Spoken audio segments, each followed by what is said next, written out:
कल छत्तीसगढ़ में सुरक्षा बलों को बड़ी सफलता प्राप्त हुई है।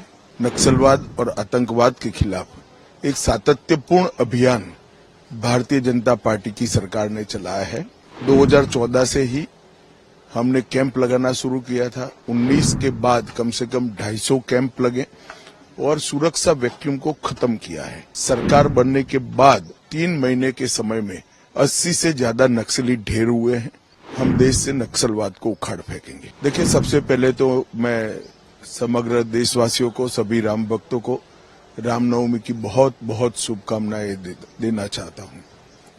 कल छत्तीसगढ़ में सुरक्षा बलों को बड़ी सफलता प्राप्त हुई है।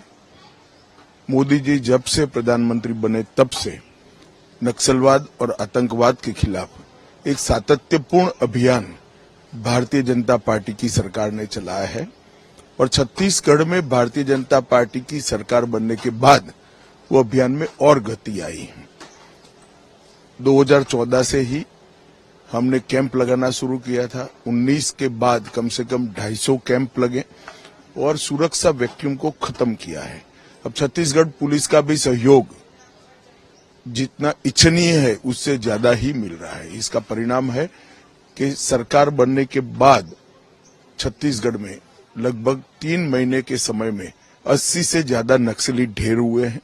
125 से ज्यादा अरेस्ट किए गए हैं और 150 से ज्यादा नक्सलियों ने सरेंडर किया है। मुझे पूरा विश्वास है कि कॉम्बिनेशन आगे भी चालू रहेगा और बहुत कम समय के अंदर मोदी जी के नेतृत्व में हम देश से नक्सलवाद को उखाड़ फेंकेंगे।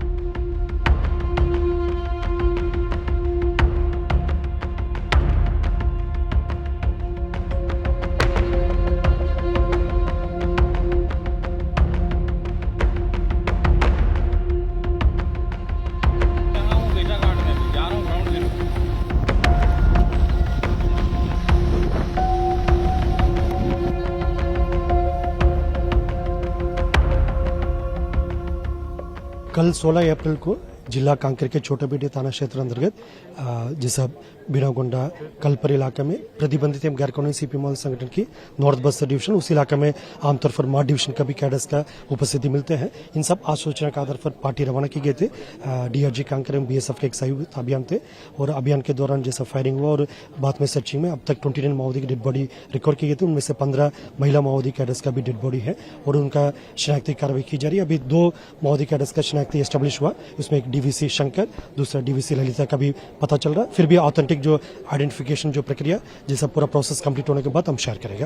ये हमेशा सीपीएम मोदी संगठन द्वारा चुनाव को बायकॉट करते हैं और चुनाव के दौरान किसी हिंसात्मक गतिविधि का अंजाम देने को उनके साजिश रहते हैं। इसे देखते हुए पूर्व में भी 2023 विधानसभा इलेक्शन में भी हमने काफी कुछ एक प्रभावी रूप से जो व्यवस्था कर रखा था, उससे मोदी द्वारा कोई बड़ी घटना का अंजाम नहीं दे पाए थे और इस साल में भी उनके जो भी साजिश रहा उसको विफल करने के उद्देश्य से हमारे पास जो रिसोर्स है उसी को लेकर हम लोग लगातार होमवर्क कर लिया है और उम्मीद है मतलब दोनों बस्तर का जो 19 तारीख का इलेक्शन और कांकेर लोकसभा का 26 का इलेक्शन शांतिपूर्ण और व्यवस्थित तरीके से कंप्लीट होगा।